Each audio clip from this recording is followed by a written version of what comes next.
Começa agora o Inteiro Teor, um programa que mantém você bem informado das decisões da Justiça Federal da Primeira Região. TRF da Primeira Região decide que faculdades devem adiantar colação de grau para não prejudicar concluinte que consegue colocação no mercado de trabalho. Tribunal Regional Federal da Primeira Região nega a reintegração a candidato excluído de concurso público por desrespeito a item do edital. Decisão do TRF da Primeira Região determina que candidato aprovado em concurso deve ser nomeado antes da realização de novo processo seletivo para o mesmo cargo. Saiba mais agora no Inteiro Teor. Fique com a gente.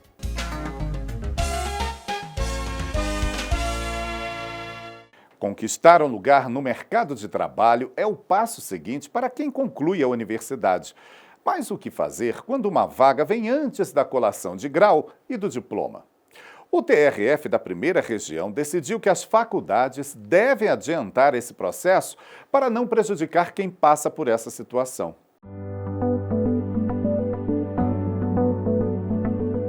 Antes de terminar a faculdade de Pedagogia, Cleidiane resolveu inscrever-se em 2 processos seletivos para professor. Sua ideia era testar seus conhecimentos sem grandes expectativas. O que ela não esperava era ser aprovada e convocada antes do final do curso. Mas foi o que aconteceu. Diante dessa situação, Cleidiane acelerou a entrega do trabalho final e pediu a antecipação da colação de grau para pegar o diploma. Quando aconteceu a convocação, foi um processo assim, bem tenso, né? Eu ainda não tinha apresentado o meu trabalho final, mas eu já tinha solicitado a antecipação do certificado, já pensando no futuro, né? Que se eu conseguisse apresentar o trabalho final, com a solicitação já estaria mais fácil de conseguir ser nomeado e estar na profissão. A professora explica que não teve dificuldade em antecipar a colação e que contou com a colaboração da Universidade de Brasília para conseguir tomar posse como professora temporária no Distrito Federal. Eu fiz a colação que eles chamam colação simplificada, né? E como tinham muitas pessoas na mesma situação, eles reuniram esse grupo de pessoas e fizeram o cerimonial, fez todo o trâmite como se fosse a colação normal. Depois da colação foi só alegria, né? A gente conseguiu entregar toda a documentação e só agradecimento mesmo, porque a universidade foi muito, assim, nos apoiou muito. A colação de grau é uma cerimônia obrigatória realizada para a entrega do diploma e também visa reconhecer o grau acadêmico do estudante concluinte. Após a colação, o formando passa a ser tratado pelo título de bacharel ou licenciado para os cursos na área de educação. A participação na solenidade só é permitida aos estudantes que alcançam aprovação em todas as disciplinas da grade curricular e no trabalho de conclusão de curso.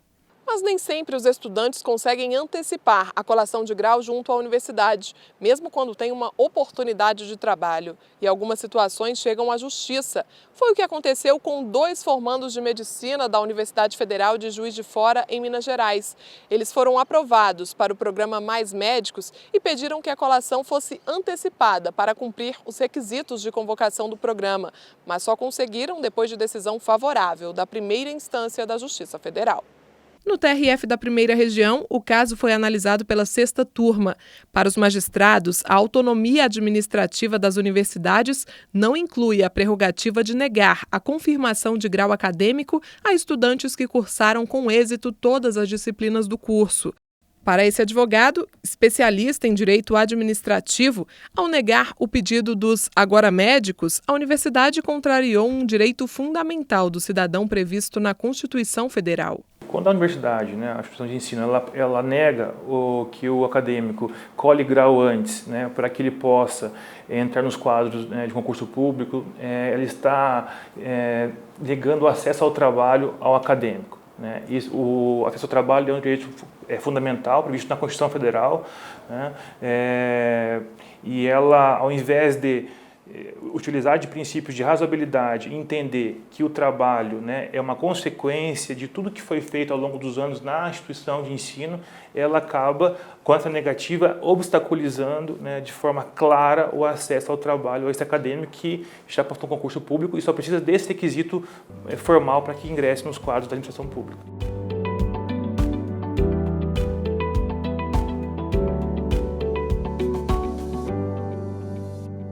Decisões como essa estão no nosso portal. Acesse www.trf1.jus.br. E veja a seguir, TRF da Primeira Região nega pedido de candidato acusado de fraude. Ele pretendia ser reintegrado a concurso público.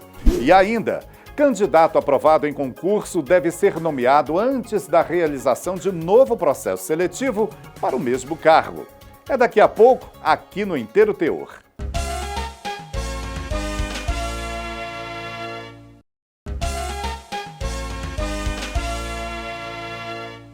Em março deste ano, o governo federal editou a medida provisória 922, alterando alguns pontos da Lei 8.745 de 93, que trata da contratação por tempo determinado para atender necessidade temporária de excepcional interesse público. Com a MP, fica autorizada também a contratação de pessoal temporário para diminuir trabalho acumulado em órgãos públicos. A principal motivação do governo foi diminuir as filas no INSS, mas a Lei 8.745 continua valendo, principalmente a regra de readmissão.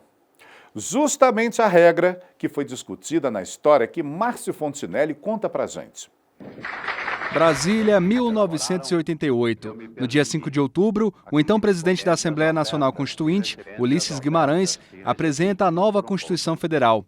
O documento, elaborado em 20 dias, regulamentou, entre outras coisas, o trabalho dos servidores públicos. O documento da liberdade, da dignidade, da democracia, da justiça social do Brasil. Que Deus nos ajude que isto se cumpra. Daquele momento em diante, segundo o artigo 37, inciso 2, só pode fazer parte do quadro de funcionários do governo quem presta concurso público. Uma situação que foge à regra é a contratação temporária, prevista no inciso 9 do mesmo artigo. Funciona mais ou menos assim. Para organizar um concurso público, o governo precisa preencher uma série de critérios. Dentre eles, ter aprovação orçamentária. O problema é que todo esse processo demora muito e quando a falta de profissionais atinge uma função essencial, é preciso contratar com urgência, ainda que temporariamente. Um exemplo muito comum é a contratação temporária de professores na rede pública de ensino. O processo é quase o mesmo para a contratação efetiva. Todos passam por uma prova e depois são chamados de acordo com a classificação. A diferença é que esses aprovados ficam por um tempo e não têm vínculo direto com o governo. A vantagem é você é um servidor público por tempo determinado. Então, você tem todas as vantagens de servidor, aquela estabilidade durante os 4 anos de concurso, tem salário, auxílio alimentação, auxílio creche, férias, 13º, todas as vantagens que um servidor tem. Um aspecto que ainda gera controvérsias diz respeito à readmissão, quando o contrato termina. Quem explica como funciona é este advogado. A contratação vai ser determinada pelo órgão que pretende contratar o servidor temporário. Ele pode renovar essa contratação não excedendo 8 anos. A medida provisória que foi a 922, que foi ofertada agora pelo governo federal, ela tenta facilitar esse tipo de contratação em que os interessados podem participar de um concurso público simplificado.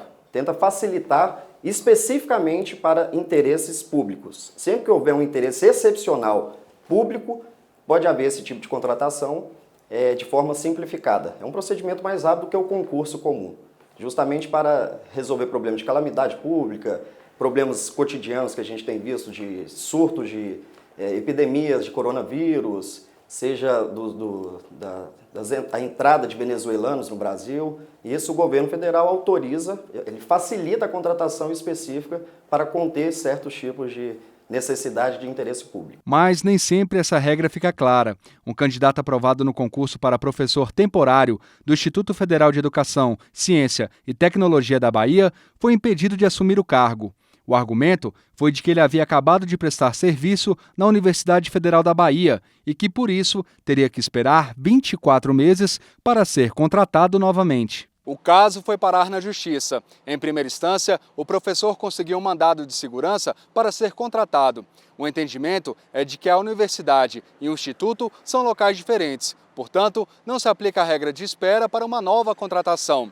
O Instituto entrou com recurso e o processo foi analisado pela 6ª Turma do Tribunal Regional Federal da Primeira Região. No TRF1, a decisão de primeira instância foi mantida. O tribunal entendeu que as duas instituições são distintas. Por isso, o fato de o professor ser contratado pouco tempo depois de sair de uma delas não impede que ocorra novo vínculo com o governo. O relator do caso, o desembargador João Batista Moreira, destacou que a contratação não tem impedimento legal. Candidatos aprovados em concurso têm apenas uma expectativa de direito à nomeação. Mas e se a instituição contratante promove novo processo seletivo para o mesmo cargo dentro do prazo de validade do concurso? O desfecho dessa história você conhece na nossa próxima reportagem. A 6ª Turma do TRF da Primeira Região entendeu que um candidato aprovado para o cargo de professor do Instituto Federal de Educação, Ciência e Tecnologia do Tocantins, classificado fora das vagas previstas no edital, deveria ser nomeado, já que a instituição publicou outro edital para o mesmo cargo, destinando uma vaga para contratação imediata. O professor pediu o direito de nomeação na Justiça porque foi classificado em 4º lugar para um regime de 20 horas e seria o próximo a ser chamado em caso de surgimento de vaga. Mas quando isso aconteceu, ao invés de convocar os já aprovados da seleção atual e ainda vigente, a instituição abriu nova seleção para uma vaga de 40 horas. Com isso, a primeira instância da Justiça atendeu o pedido do professor e determinou a sua convocação. O Instituto Federal de Tocantins recorreu ao TRF1, alegando que no novo edital o regime de trabalho das vagas era diferente e que isso impedia o direito à nomeação do candidato. Mas, no entendimento do relator, desembargador federal Daniel Paes Ribeiro, como o concurso anterior ainda estava vigente e havia uma lista de candidatos aprovados, eles deveriam ser consultados sobre o interesse na vaga, mesmo que em regime de trabalho diverso do previsto no edital, observada a ordem de classificação. Esse foi o Inteiro Teor com notícias sobre a Justiça Federal da Primeira Região. Fique com a gente no nosso portal e também nas redes sociais, como Facebook, YouTube e Instagram. Até o próximo programa, hein? Tchau!